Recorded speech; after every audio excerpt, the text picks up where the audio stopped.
Coucou tout le monde, bienvenue sur ma chaîne La Papote à Livres. Aujourd'hui, je vous fais une vidéo qui tardait un peu à sortir. C'est celle sur les sorties de juillet et on commence tout de suite. On commence avec une sortie poche pour le 1er juillet. C'est The Perfect Book Boyfriend de Kristen Rivers chez HarperCollins. Donc comme d'habitude, je vais vous lire le résumé. Erin a réalisé son plus grand rêve en ouvrant une librairie spécialisée dans la romance à Grian, une petite ville irlandaise. Mais elle déchante vite car ses journées sont désespérément calmes. Jusqu'à l'arrivée fracassante d'Albi. Si elle se méfie d'abord de ce Sicilien qui fuit la mafia, il faut bien avouer que quand elle l'embauche, il devient vite l'atout charme de la librairie.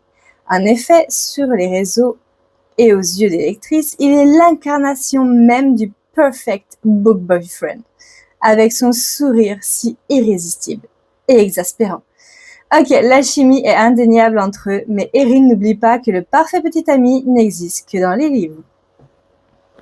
J'aime bien parce que sur Amazon, ils mettent niveau d'intensité 2 sur 4, présence des trigger warnings. C'est choupi. Donc écoutez, en plus il est à prix mini puisqu'il est à 4,99, donc ça peut être sympa pour se faire plaisir sans se ruiner. Allez, voilà, ça peut être une bonne option. Toujours le 1er juillet est sorti en version poche également Atalante de Cassandre Lambert. Vous savez, si vous avez vu mes différents vlogs où je parle, oui, je crois qu'il y en avait 2, où je parle justement de l'Empire des femmes, de la duologie de l'Empire des femmes. J'ai adoré la plume de cette autrice, je suis vraiment fan absolue. C'est vraiment un livre à la base qui m'attirait pas forcément, et au final, très très belle surprise, complètement mais plongée dans l'histoire. Donc je suis curieuse de savoir si c'était vraiment cette duologie qui a fait cet effet ou si c'est la plume de l'autrice qui me permettrait de faire ça à chaque fois qu'elle écrit un livre. Donc c'est pour ça que je suis très intéressée par cette sortie. Voilà. Ça fait pas le bonheur de ma palle tout ça, hein. On va pas se mentir. Hein. Dans une Grèce antique où l'héroïsme se conjugue au masculin, Atalante est une exception bénie des dieux. Nul ne peut rivaliser avec sa détermination, sa rapidité et sa grâce. Elle compte intégrer le clan des Amazones, ces guerrières intrépides qui ne plient devant personne. Qu'importe de devoir réussir là où tous ont échoué. L'archère aux 1000 talents a pourtant une faiblesse. Asclépios, l'agaçant fils d'Apollon, est la seule personne sur qui elle peut compter. Mais les oracles l'ont mise en garde. Elle ne doit jamais tomber amoureuse ou ses sentiments signeront sa perte. Si pour atteindre son objectif, elle doit se battre jusqu'à la mort, c'est la mort qui cédera. Franchement, ouais, c'est chez le livre de poche et franchement, ça me... Oui, hein. Je sais que, alors je crois que c'est une duologie également, si je me trompe pas. Je vais vous dire ça tout de suite. Ouais, c'est ça, c'est une duologie. Et comme l'Empire des femmes, quoi. Et en fait, j'ai l'impression que vraiment l'époque de prédilection de l'autrice, c'est l'Antiquité. Parce que entre l'Empire des femmes et Atalante, on est vraiment dans une Rome antique. J'aime beaucoup. J'aime beaucoup, beaucoup. Le 2 juillet est sorti le tome 7 de L'Impérieux Destin du Docteur Élise de Yoon Mini. Yoon et Mini. Enfin bref, vous m'avez compris. Chez Kotun, donc on suit toujours Élise qui en est à sa 3e vie. Elle a déjà vécu une vie en tant qu'Élise, après être devenue l'impératrice la plus horrible qui existait et avoir fini sur le bûcher et avoir fait exécuter toute sa famille par son cher et tendre mari. Puis une vie en tant que coréenne où elle était orpheline, mais elle est devenue une chirurgienne reconnue mondialement. Et enfin, elle revient en tant qu'Élise avant l'annonce de ses fiançailles avec son cher et tendre futur mari. Sauf que cette fois, elle se dit, bah, en fait, ma famille a toujours été là pour m'épauler. Je la prenais pour acquise dans ma première vie, mais alors, du coup, d'avoir vécu orpheline dans la deuxième, elle se rend compte que non. Et elle se dit, bah, en fait, la médecine, c'est toute ma life. J'ai été une impératrice horrible. Le prince, il m'aimait pas. Elle dit, franchement, je vais m'épargner cette vie. Et je vais devenir médecin. Et en fait, je laisse ma place à une autre, parce que ça m'intéresse pas. Vivre avec un homme qui m'aime pas. En tant qu'impératrice, j'ai vu ce que ça donnait, c'était nul. Et à partir de là, ça va tellement tout chambouler que c'est génial. Voilà. Je ne peux pas vous en dire plus. Le 3 juillet est sorti le tome 2 de Becca Brisson. C'est le tome après First Time Color. Je dirais que je dis First Time Color. Mais je l'ai pris en anglais. Donc là, il y a la version française qui va sortir, qui s'appelle And Now Back to You. Et je sais pas. Oui, si, je peux vous lire le résumé. Hein, oui. Depuis des années, chacune des rencontres entre Jackson Clark et Delilah Stewart vire à la catastrophe. Il faut dire qu'ils sont totalement opposés. Jackson aime les routines bien huilées et le confort de son studio radio, tandis que Delilah préfère l'imprévu et l'adrénaline du journalisme de terrain. Lorsqu'ils sont contraints de travailler ensemble pour couvrir la tempête du siècle, l'ambiance s'annonce électrique. Déterminée à être enfin prise au sérieux, Delilah propose un marché à Jackson. S'il l'aide à réussir ce reportage, elle l'aidera à retrouver un peu de spontanéité. Mais ce qui devait être une collaboration forcée se transforme peu à peu en complicité évidente. Coincés au cœur des montagnes enneigées, Jackson et Delilah vont vite découvrir qu'il existe quelque chose de bien plus dangereux qu'une tempête de neige, leurs sentiments. Voilà, donc et c'est chez Verso.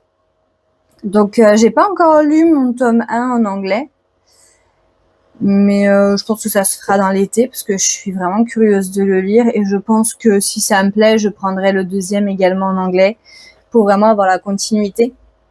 Mais voilà, sachez il est sorti en français. Ensuite, aujourd'hui, donc le 8, sort Silent Reading, le tome 1 de Priest. Je sais pas si je le dis bien. C'est chez Bookmark. Alors, je vous lis le résumé. Ça aussi, il faut que j'arrête de le dire chaque fois. Vous avez compris. Dans l'ouest de la ville de Yangcheng, un jeune livreur venu de la campagne est retrouvé étranglé, le visage couvert d'un morceau de papier sur lequel figure un seul mot, argent. Pour Luo Wenju, capitaine de la brigade criminelle, l'affaire semble d'abord n'être qu'un homicide de plus dans une ville minée par les inégalités et les jeux de pouvoir. Mais l'enquête le mène rapidement vers des cercles bien plus sombres, où richesse, privilèges et corruption brouillent les frontières entre justice et impunité. Au centre de cette toile se tient Fei Du, jeune PDG brillant et énigmatique, trop bien informé pour être innocent, trop utile pour être écarté. Ancienne connaissance du Luo Wenjo, il oscille entre allié précieux et suspect insaisissable, tandis que le passé refait surface. À mesure que l'enquête s'enfonce dans les zones grises de la morale et du pouvoir, une question s'impose. Dans une ville où tout s'achète, à qui peut-on encore faire confiance? Alors celui-là, il a l'air vraiment sympa. Surtout que, j'ai envie de vous dire, vu les noms, ça doit être en Chine. Je m'avance peut-être un peu, mais ça doit être en Chine. Par contre, moi, c'est le prix qui me ralentirait sûrement. Parce qu'il fait quand même, bon, c'est un relié, mais il fait quand même 29,99, 30 balles, quoi. S'il vous plaît, quoi, proposez des versions brochées un peu moins chères. Parce que même s'il est très beau, j'ai envie de vous dire 30 balles, quoi. Après, il y a la version Kindle, mais 8 € aussi. Pour moi, pour du Kindle, je trouve ça cher. Après, j'ai pas le nombre de pages qui est indiqué. Je n'ai pas le nombre de pages qui est indiqué, donc je ne saurais vous dire. Mais ouais. Après, voilà. comme il sort aujourd'hui, j'ai envie de vous dire, autant voir à quoi il ressemble. Ça se trouve, vraiment, il les vaut. Mais bon, mettre 30 balles pour un livre, et en plus, on n'est même pas sûr de l'aimer, j'avoue. Aujourd'hui sort également L'Auberge de la deuxième chance de Jennifer Joffre. C'est chez Rajo. Iselle, une jeune et talentueuse édificatrice de la capitale, a perdu ses pouvoirs magiques. Elle arrive à Féville, charmante bourgade du bord de mer, où se trouve une auberge réputée pour ses cures thermales. Mais l'établissement est délabré et l'accès aux bains interdit. Pourtant, peu à peu, Iselle s'attache au lieu et à ses habitants plus ou moins excentriques, dont le timide Lex. Elle devine que l'auberge possède un vrai potentiel sous réserve de la retaper. Pour y parvenir, elle doit d'abord fédérer les bonnes volontés du voisinage. Ça fait tellement cosy. C'est tellement du cosy fantasy. Franchement, ça oui. ça oui. Ça me plaît énormément. Bon, j'en ai encore que j'ai pas lu, hein, mais comme Baby Coffee Dragon, un truc comme ça, j'ai plus en tête. Je vous le noterai peut-être par là. Mais ouais, bah oui, le café des bébés dragons. Il est juste en dessous. Sur Amazon, dans la recherche, il est juste en dessous. Donc ouais, c'est un peu cette vibes-là, en mode... Et puis ça me fait un peu aussi penser à... Alors attendez, le titre, c'est à rallonge. La société secrète des sorcières extraordinaires. Un peu dans cet esprit magie. Donc, ouais, oui, voilà. Franchement, j'ai rien d'autre à vous dire. Oui, tout simplement oui. Le 9 juillet sortira le tome 11 de The Beginning After the End de Fuyuki 23 et Mayai Turtleme aussi. Voilà, je les cite tous. C'est chez K-Books, donc on suit la réincarnation d'Arthur. Donc Arthur se souvient de son ancienne vie où il était chevalier et il est devenu roi. Et en fait, il se retrouve dans une famille d'aventuriers. Et comme il se souvient de son enseignement de sa vie passée, il assimile extrêmement vite les enseignements de ce nouveau monde. Et en fait, il est un peu considéré comme un génie. Et finalement, il lui arrive plein d'aventures, parce que l'idée, c'est que dans sa première vie, il était orphelin de mémoire.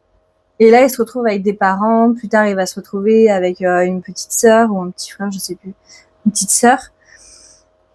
Et en fait, il a envie de protéger sa famille à tout prix. Donc, il veut devenir beaucoup plus puissant pour protéger sa famille. Et en fait, son goal, c'est ça, c'est je veux protéger les miens. À aucun moment, il aspire à plus. Il veut juste qu'on lui foute la paix et protéger les siens, point barre. Mais ça va quand même partir en cacahuète live. Et j'aime beaucoup parce que, alors, il y a de la romance, oui et non. Forcément, il y a il se fait des amis filles qui le trouvent un peu charmant, qui tombent un peu sous son charme, mais lui, son goal, pareil, c'est pas ça, hein, c'est devenir plus fort, protéger les siens, protéger. Voilà, son goal, c'est vraiment protéger. Donc, voilà, moi, j'aime bien. Pour le moment, franchement, rien à redire. Ensuite, le 15 juillet, sortira À l'encre des sentiments de Lily Reading. Alors, apparemment, il n'est qu'en Kindle. Et on nous parle d'une romance contemporaine, Feel Good, Slow Burn. Donc ça peut être sympa. Une carte postale peut-elle changer votre vie? Après la fin de leurs études, Cory et ses amis partent en année sabbatique à parcourir le monde. Dernier mois d'insouciance avant une vie déjà planifiée.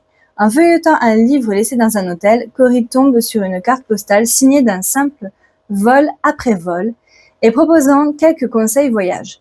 Cory et ses amis suivent les propositions et reçoivent une autre carte avec de nouvelles recommandations. Cory découvre l'expéditeur sur les réseaux sociaux et le contacte. Mais ce qui ne devait être qu'un simple message de remerciement se transforme en une longue conversation avec Darcy, l'homme derrière ce compte de voyage. Au fil des mois, ils discutent, se confient, se rapprochent, mais une fois en face à face, la connexion qu'ils ressentent passera-t-elle du virtuel au réel? Voilà, ça a l'air choupi tout plein. C'est en plus, il est assez petit, genre 284 pages. Franchement, ça passe. Donc ouais, non, et puis c'est du tranquillou, quoi. Des fois, ça fait du bien quand c'est du slow burn. Allez, et le 31 juillet, oui, je passe du 15 au 31, écoutez, il y aura Adieu à Budapest de Margareta Morris. Donc ça faisait très longtemps, ça fait très longtemps que je n'ai pas lu de livre historique. Mais celui-là, j'avoue, en même temps, avec tout ce que j'ai à lire, j'ai envie de vous dire. Mais ça fait longtemps que j'ai pas lu un roman historique. Donc, dans la Hongrie stalinienne des années 1950, on vit la peur au ventre, la peur d'une sonnette en pleine nuit, la peur de voisins qui observent derrière ses rideaux, du collègue qui vous dénonce dans un rapport, de l'ami d'enfance qui porte désormais l'uniforme de la police secrète. Quand son père, Martin Bakos, professeur de physique et homme de livre, est emmené sous ses yeux, Cataline comprend qu'elle ne peut plus se fier à personne. Parmi ceux qui l'entourent, certains risqueront tout pour l'aider, d'autres cachent peut-être un tout autre visage. Puis vient octobre 1956 et Budapest s'embrase. Étudiants, ouvriers, jeunes et vieux descendent dans les rues portés par un espoir de liberté que plus personne n'ose nommer. La répression ne tarde pas à répondre. Pour Cataline et ceux qu'elle aime, il ne s'agit plus seulement de survivre, il s'agit de choisir. Donc celui-là, pareil, vous le trouvez sur Kindle uniquement, ou en tout cas, j'ai pas d'infos papier, je le vois uniquement sur Kindle. Donc voilà, c'est la dernière reco du mois, qui partira dans ma wishlist. Et comme je vous l'ai dit, ça fait longtemps que j'ai pas lu un roman historique. J'avoue que le dernier que j'ai lu, je crois que ça devait être sur la Seconde Guerre mondiale ou quelque chose comme ça. Et je crois que j'en ai trop lu. En fait, c'était avant que je fasse la chaîne, j'en avais lu énormément parce que j'étais très curieuse par rapport à ça. J'ai besoin de choses plus légères et en même temps, je me dis, c'est bien de se renseigner sur le passé pour éviter de refaire les mêmes erreurs. Ça, c'était ma sélection pour le mois de juillet. Donc, ça va, rejoindre ma wishlist. Pas forcément ma palle, n'est-ce pas? Parce que, faut pas déconner non plus, hein, voilà. J'espère que, cette vidéo vous aura plu, même si elle est un peu plus courte. Quoique, je crois que la dernière aussi, des sorties, elle était assez courte. Que vous dire de plus? Si, n'hésitez pas à liker, partager, vous abonner, commenter. Pour ceux qui sont timides, comme c'est l'été, vous pouvez mettre un peu tout ce qui se rapporte à l'été, des palmiers, des plages, du soleil, les températures qu'on subit, le petit bonhomme qui a chaud, les casquettes, ce que vous voulez. Ou au contraire, si vous voulez de la pluie, mettez des petites gouttes de pluie. On sait jamais. Et puis, moi, je vous dis à très vite dans une prochaine vidéo. Ciao, ciao!